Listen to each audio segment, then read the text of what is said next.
माननीय सभापति महोदय, 3 दिन की लंबे संघर्ष के बाद आपने इस रीट भर्ती पेपर के ऊपर जो चर्चा में मुझे भाग लेने का मौका दिया, उसके लिए धन्यवाद। माननीय सभापति महोदय, मुख्य बातें प्रतिपक्ष से उपनेता और भारतीय जनता पार्टी के अध्यक्ष महोदय ने सारी बातें विस्तार से बताई। मैं तो इतना ही निवेदन इस सदन में आपके माध्यम से करना चाहूँगा कि रीट की चीट में राजीव गांधी स्टडी सर्किल के 40 में से लगभग 38 लोगों को कन्वीनर क्यों बनाया गया। अजमेर में ब्लैक लिस्टेड स्कूल को परीक्षा केंद्र बनाया गया क्योंकि वे राजीव गांधी स्टडी सर्किल से जुड़े व्यक्ति का था।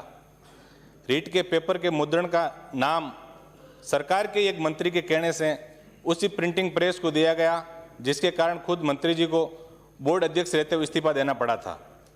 पेपरों को शिक्षा संकुल में क्यों रखा गया, जबकि आरपीएससी या माध्यमिक शिक्षा बोर्ड अपने पेपरों को पुलिस कस्टडी या ट्रेजरी में रखते हैं। क्यों एक कंटेनर के जो चालक की मौत है वो आज संदेशास्पद है, उसे क्यों लालच दिया गया कि जल्दी पहुंच जाओगे तो 8,000 रुपये दिए जाएंगे। सभापति महोदय, करप्शन पर जीरो टॉलरेंस की बात करती है सरकार, पर चालक की पत्नी जब खुद रीट की अभ्यर्थी थी तो ऐसे में उसे कंटेनर लाने के लिए क्यों कहा गया। पूरा प्रदेश आज बहुत सारे प्रश्नों का उत्तर चाहता है, क्योंकि बजट का बहुत महत्वपूर्ण सेशन चल रहा है और आज युवा बार पूरे प्रदेश के अंदर आंदोलित है।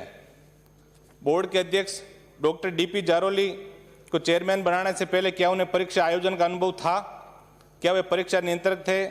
नहीं थे तो क्यों बनाया? और जब उन्होंने कह दिया कि राजनीतिक संरक्षण प्राप्त है, इस पूरे मामलों को तो वे 20 दिन से कहाँ हैं, इसका सरकार सदन के सामने खुलासा करें। और उन्हें एसओजी ने क्यों नहीं पकड़ा? क्या सरकार को डर है कि वे मंत्रियों की और मुख्यमंत्री कार्यालय के कई आईएएस और बड़े अधिकारियों का नाम ले सकते हैं? इस डर के मारे उनको गायब कर रखा है, ये सदन के सामने स्पष्ट करें।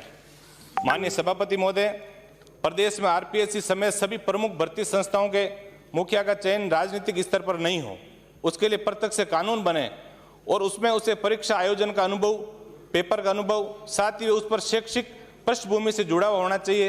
अयोग्य व्यक्तियों को योग्य पदों पर बैठाने से प्रदेश का युवा आज कुंठित है।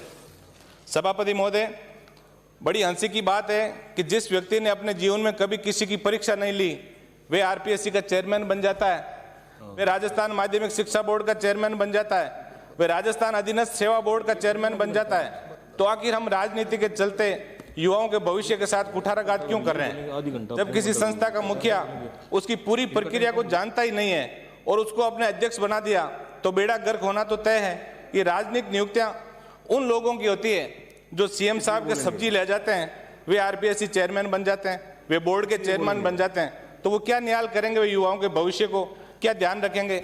इस पर सदन को गहराई से विचार करना होगा। माननीय सभापति महोदय, अयोग्य व्यक्ति को योग्य पदों पर बैठाने का काम केवल इन संस्थाओं में नहीं हो रहा है, प्रदेश की तमाम सरकारी विश्वविद्यालय में ये धंधा बेखौफ चल रहा है। डॉक्टर भीमराव अंबेडकर यूनिवर्सिटी की बात करें तो जिन व्यक्ति को कुलपति बनाया गया वे लॉ विषय का ही नहीं है, उनके खिलाफ राजस्थान हाईकोर्ट में सुनवाई चल रही है। श्री हरदेव जोशी विश्वविद्यालय में थानवी जी को कुलपति बनाया है जो योग्य नहीं, उनकी कोर्ट में उनका मामला चल रहा है। सबसे बड़ी मजे की बात यह है कि प्रदेश के मुखिया जी ने डॉक्टर BR अम्बेडकर यूनिवर्सिटी के दीक्षांत समारोह में ये कहा कि कोई कुलपति बनने को तैयार ही नहीं है। माननीय सभापति महोदय, जबकि उनके सामने ऐसे योग्य व्यक्ति राजस्थान में बैठे हैं जिनको यदि कुलपति बनाया जाए तो निश्चित रूप से मैं माननीय सलाहकार महोदय, आप जब पूरा झूठ का पुलिंदा सरकार के सामने